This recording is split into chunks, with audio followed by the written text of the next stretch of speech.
자, 제2절 공무방해에 관한 주입니다. 자, 서론 보기 전에 자, 노트 펴보세요. 노트는 157페이지. 자, 첫 번째 보면 공무방해죄가 있고 직무사직강요죄가 있고 위기에 따른 공무집행방해죄, 법정 국회의장 모욕죄, 인권옹호 직무방해죄가 있죠. 자, 이 범죄들은 추상적 위헌범이면서 미수가 없다는 걸 알아두시기 바랍니다. 자, 그 중에서 이 두 가지는 좀 알아두셔야 되는데요. 직무사직강요죄와 법정 국회의장 모욕죄 이 두 가지는 목적범이라는 것 외에는 공부할 거 없어요. 자, 기억해 두시고. 자, 그 다음에 여기는 대부분의 범죄는 추상적 위헌범이면 미수가 없는데요. 그 밑에 보면 각종 무효죄 있죠. 끝에 무효죄, 침해죄, 무효죄, 파괴죄, 무효죄. 좀 억양이 강하죠. 무효화시킨다, 침해시킨다, 파괴시킨다. 이런 죄들은 침해범이면서 미수가 있다. 이렇게만 참고적으로 좀 봐두시면 될 것 같아요. 자, 그러면 교재를 와봅니다. 자, 첫 번째 나와 있지. 추상적 위헌범이면서 미수가 없다.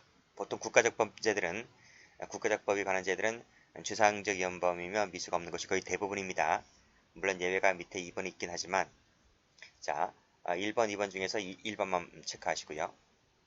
직무사직강요죄와 법정 국회의장 모욕죄 이 두 가지는 목적범이라는 건 알아두시면 될 것 같아요. 자, 밑에 도표가 나와 있는데 여기서 직무사직강요죄 방금 봤지? 여기서 밑에 보시면 목적범이다 이 부분을 다시 한번 동그라미 쳐보시고요. 나머지는 공부할 거 없어요. 자, 그 다음에 이제 중요한 것이 공무집행방해죄와 위기에 따른 공무집행방해죄인데요. 자, 공무집행방해죄는 미수가 없고 목적범도 아니고 방해의사라는 것이 요구되지 않습니다. 위기에 따른 공집방도 역시 미수가 없고 목적범이 없는데 목적범이 아닌데 중요한 것이 하나 있죠. 방해의사라는 것이 위기에 따른 공무집행방해죄에는 요구가 됩니다. 잠시 이따 말씀드리고요.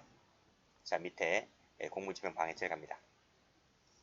객체가 직무를 집행하는 공무원입니다. 이 사람에 대해서 폭행이나 협박을 가했을 때 공무집행방해죄가 성립하는 것이에요. 자, 우리가 처음 맨 개인적 법에서 보았듯이 폭행 협박의 개념 봤죠? 그쵸? 그때 폭행 협박의 개념은 광의의 폭행 협박이었다. 이거 배웠을 것이고. 자, 조문을 다시 한번 보시면요. 폭행 협박한 자는 하고 끝났어요. CF 뭐가 없지? 방해, 폭행 협박함으로써 공무를 방해한 자 이렇게 돼 있지 않잖아요. 조문에 방해한 자 이렇게 돼 있지 않기 때문에 방해 의사라고 하는 것은 요구되지 않는다는 것이 이 법조문에 나와 있는 거예요. 자, 밑에 객체를 보시면 직무를 집행하는 공무원이다 그랬습니다. 자, 예를 볼게요. 전투경찰, 청원경찰 판례가 있고요. 집행관 대리 판례가 있고요. 자, 그 다음 됐습니다. 그러나 앞에 끊고 외국 공무원은 여기서 제외가 된다. 자, 다음. 자, 판례 보죠. 빨간색으로 청원경찰 동그라미. 객체가 된다는 겁니다. 그 청원경찰이 불법 주차 단속 권한이 있든 없든 묻지 않고 청원경찰은 야간 당직 근무 중인 청원경찰은 객체가 됩니다. 이 사람을 때리면 공직방이 돼버리죠. 사실관계 한번 읽어보시고요. 자, 밑에 방범원 동그라미, 밑에 청원경찰관 동그라미 객체가 됩니다. 자, 어디서 근무합니까? 파출소에서 근무하죠. 그 다음 군 도시과에서 근무하죠. 자, 맨 위에 판례도 마찬가지죠. 야간 당직 근무 중이다 라고 해서 전부 다 공무원이 되는 사람들이기 때문에 공직방이 돼버리는 거예요. 자, 그런데 자, 밑에 판례 보시게 되면 방범대원 세무 쳐보세요. 자, 1번에서 말하는 방범원은 파출소에서 근무하는 사람이에요. 근데 이 1번에 나와 있는 방범대원은 밑에 보시면 주민의 자치적 방범활동에 기해서 객출한 비용으로 구성된 방범위원회에서 위촉되고 보수를 받는 사람이다. 그래서 이 사람은 파출소라든지 이런 공공기관에서 근무하는 사람입니까? 아니죠. 공기관에서 근무하는 사람이 아니기 때문에 이 사람은 공무원이 아닌 거예요. 그래서 이 사람을 때렸다 할지라도 공직방이 되지는 않는다. 자, 밑에 보시게 되면 1번 공무원이라고 하는 것은 기계적, 육체적 한정되어 있지 않은 자를 말한다. 됐습니까? 그 예가 바로 밑에 나와 있는 복지도우미죠. 세무 치시고 밑에 기간제 근로자 세무 치시고 이런 사람들은 기계적 육체적 일에 한정되어 있기 때문에 본제에 객체되지를 않는다. 이렇게 봐두시면 됩니다. 자, 두 번째 직무집행입니다. 의의 읽어보시고 범위, 권력적 작용을 필요는 없다. 자, 중요한 것은 그 밑에 직무집행인데요. 1번 체크하시고 자, 직무집행이란 현재 구체적 직무를 집행하고 있음을 말하죠. 개시하여 종료되기 이전일 것을 말하지만 착수하기 직전에 요 준비행위도 포함됩니다. 그것이 밑에 대기행위, 일시적 휴식행위 남아있고 직무집행과 밀접 불가분한 것도 여기에 포함이 됩니다. 자, 2번도 체크하세요. 자, 그러나 단순히 직무집행이 예상되는 것만으로는 직무집행이 아닙니다. 출근행위 밑줄 X, 그러니까 출근행위 하는 공무원을 폭행했다 하더라도 단순 폭행에 불과할 뿐이지 공직방은 아닌 겁니다. 자, 밑에 판례 가죠. 직무집행이란 현실적으로 행하고 있거나 근무 중인 상태를 말하고 여러 종류의 행위를 포괄해서 1년에 직무주행이라고 파악함이 상당한 경우도 있다. 그것이 바로 올라가면 이겁니다. 일시적 휴식행위. 이것도 1년에 직무집행이라고 포함되는 수도 있다는 겁니다. 더 나아가서 현실적으로 구체적인 업무를 처리하고 있지는 않다 할지라도 자기 자리에 앉아있는 경우 있죠. 아무 일 하지 않고 자기 자리에 앉아있는 경우도 있어요. 그것도 직무집행으로 볼 수도 있다는 겁니다. 그 밑에 대기 자체도 직무집행으로 볼 때도 있기 때문에 이 상태에 있는 사람을 폭행협박 가하게 되면 공직방이 될 수 있다는 판례입니다. 자, 그 밑에 불법 주차 스티커 사건도 출제가 많이 된 판례인데요. 올라가 보면 사실관계도 출제가 된 적이 있습니다. 폭행을 했는데 그 폭행할 때가 언제냐면 과태료 보지서를 다시 떼어낸 직후였다는 겁니다. 이 떼어낸 직후도 떼어냈다고 해서 직무관계가 종료된 것이 아니라 이것도 그 밀접 불가분 행위에 있다라고 보기 때문에 공무집행 중이라는 거예요. 그래서 공무집행 중인 사람을 때렸기 때문에 공직방이 되는 겁니다. 그래서 밑에 보면 떼어낸 직후다 동그라미. 근무 중인 상태입니다.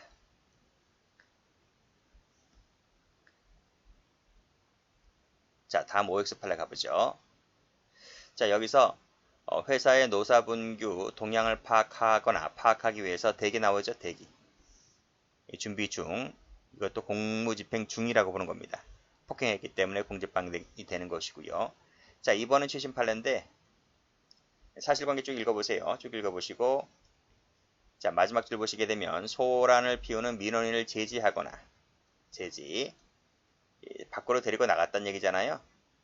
이 부분도 밑에 보면 직무에 수반하는 행위로 보는 것이기 때문에 이 상태에 있는 공무원을 때리면 공직방이다 이런 말입니다. 자, 그래서 올라가 보면 같은 말을 반복하고 있는 것이지만 다른 민원 업무 처리에 장애가 발생하는 상황이 지속되자 피고인이 사무실 밖으로 이제 민원인을 데리고 나갔죠. 데리고 나간 것이 바로 뭐다? 업무와 관련된 일련의 직무 수행이라고 볼 수 있다. 이런 말입니다. 자, 그렇지만 밑에 수도 검침차 피고인 집으로 가다가 출근행위죠. 출근행위입니다. 폭행을 당했다 했을 때 이건 직무집행이라고 볼 수가 없기 때문에 따라서 공직방이 되지를 않는다는 내용의 판례입니다. 자, 그 다음 세 번째. 그러면 이 직무집행이 적법해야 되느냐? 그렇죠. 적법해야 됩니다. 적법하지 않은 것은 형법적으로 보호가 적었기 때문에 그건 공무집행 방해죄로 다스릴 이유가 없는 거예요. 그래서 검은색으로 적법 동그라미. 만약에 위법하다라고 했을 때는 그때는 정당방위가 되어서 무죄가 됩니다. 자, 그러면 직무집행이 적법하려면 이 세 가지 조건을 갖추면 되는 거예요. 세 가지 묶어볼게요. 추상적, 일반적 밑줄, 권한에 속할 것. 두 번째는 구체적 직무집행에 속할 것. 그 다음에 법정 절차가 있다면 그 법정 절차 방식을 따를 것. 이 세 가지를 갖춰지게 되면 적법하다. 이렇게 보시면 될 것 같아요. 자, 그 내용들을 여러분들 읽어보시고요. 자, 밑에 판단 기준은 객관적 판단이고 판단 기준은 직무행위 당시를 놓고 판단한다는 것이 판례입니다. 자, 체계적 제의입니다. 이 부분은 별로 중요한 부분은 아닌데 자, 행위자가 공무원의 적법한 직무집행을 집단에는 위법하다라고 오신한 상태에서 폭행협박을 가했습니다. 과연 공직방이 될 것인가? 학설은 여러 가지가 있지만 그 중에서 다수설은 구성요건 요소로 봅니다. 체크하시고 그 말은 무슨 말이냐? 이 적법성을 객관적 구성요건 요소로 보는 겁니다. 그래서 객관적 구성요건 요소가 된다라고 보게 되면 그 인식 대상이 되는 거죠. 근데 이 사안을 가보면 그 객관적 구성요건 요소에 해당되는 것을 인식하지 못했기 때문에 따라서 구성요건적 착오로 풉니다. 따라서 결국은 고의가 조각된다. 이렇게 보는 것이 그나마 다수설이다. 팔아보겠습니다. 빨간색으로 공무집행방해죄에서 직무집행이라고 하는 것은 빨간색 적법 동그라미에 한한다. 밑에 판례도 나와있지? 적법 동그라미라 그랬습니다. 다시 올라가서 자, 적법성이 결여되어 있다면 공적방 됩니까? 안 됩니까? 안 되죠. 자, 이때 적법한 공무집행이라고 하는 것은 위에서 보았듯이 추상적, 구체적, 법률상 요건과 방식을 갖춘 것을 말한다. 됐죠?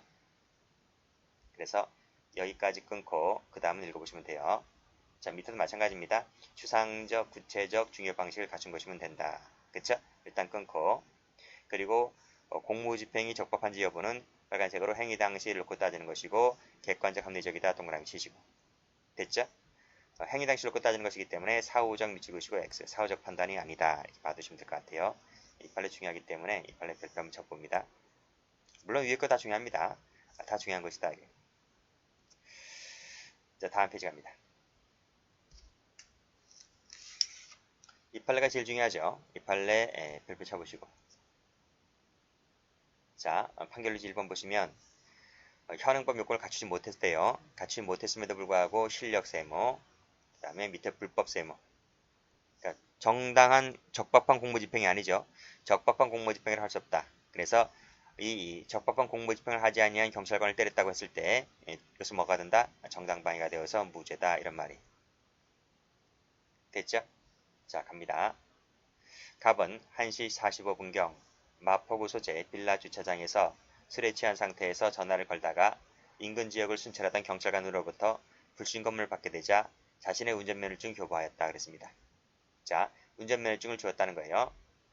자, B가 신분 조회를 위하여 순찰서로 걸어나간 사이에 갑은 이 불신검문에 항의하면서 갑에게 큰 소리 욕설을 하였다 그랬어요.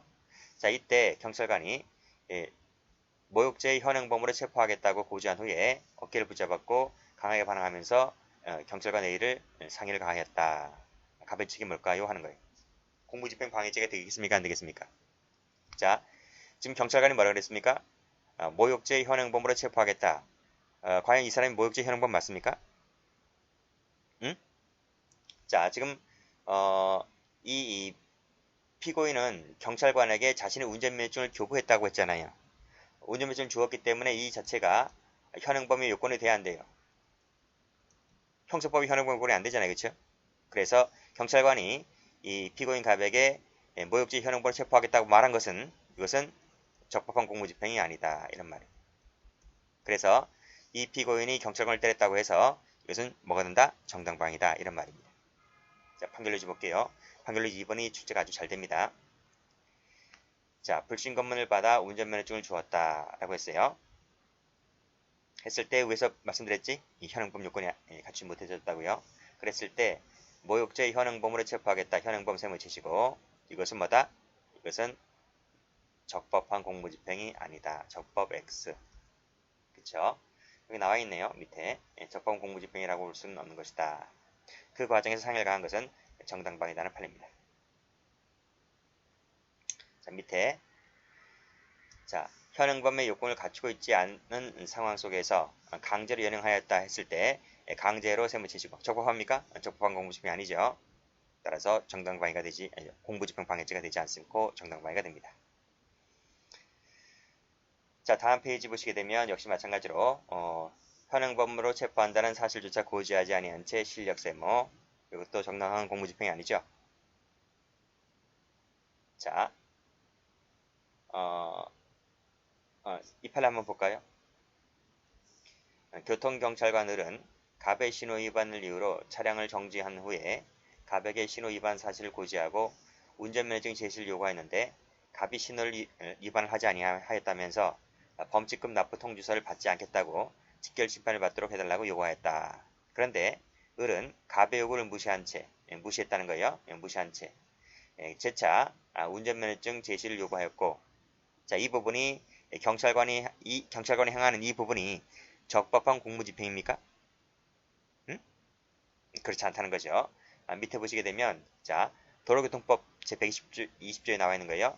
경찰서장은 범칙금 납부 통지서를 받기를 거부한 사람에 대해서는 지체 없이 직결심판을 청구하여야 한다라는 법조문이 나와 있다는 겁니다. 그렇죠? 그래서 피고인이 범칙금 납부 통지서를 받지 않겠다는 의사를 분명히 하였다면 경찰관은 어떻게 하면 됩니까? 지체 없이 직결심판 통지서를 교부 발송하고 직결심판서를 작성하여 관할 법원에 제출하는 등 그렇게 절차에 나가면 되는 거예요. 그렇죠? 되는데도 불구하고 파란색으로 이러한 절차를 밟지 아니한 채 계속해서 요구하였다. 이 두 줄짜리를 세무칩니다. 한꺼번에 세무치시면 이것은 마다 적법성이 결여된 것이기 때문에 따라서 이 경찰관에게 대하여 폭행협박을 하였다 할지라도 이것은 공무집행 방해죄가 되는 것이 아니라 정당방위다 하는 판례입니다. 아시겠죠? 자, 그 다음 자, 이 사실관계도 한번 좀 봐두세요.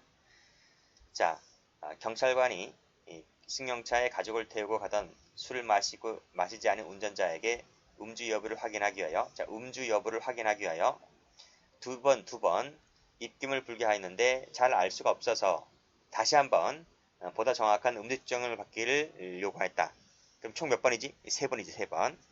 자, 여기서 빨간색으로 잘 알 수가 없어서 보다 확실한 음주 측정기로 검사받을 것을 요구하였다. 그랬습니다.